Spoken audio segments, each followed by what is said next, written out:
Let's go.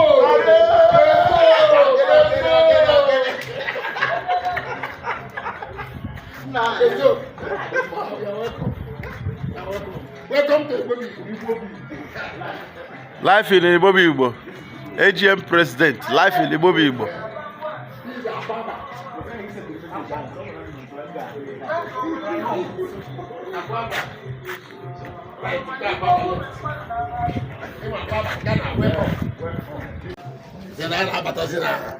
Beat bar, Nollywood Village. So, let's go. More than a concert, the women need 3 years. You move now. You're welcome.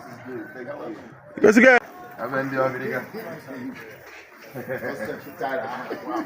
China location. China autonomous. China location. Yeah, it's autonomous community.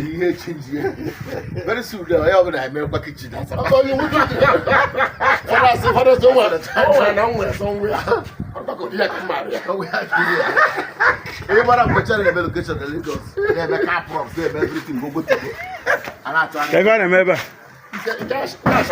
Okay.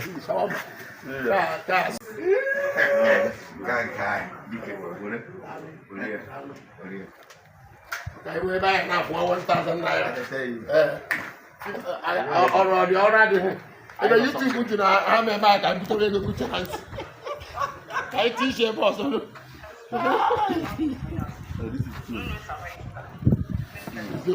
Welcome. Thank you. But then, you know, but then.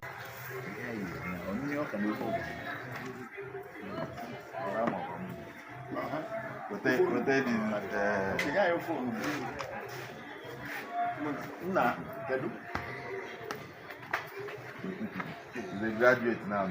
I tell you. Look at you as a good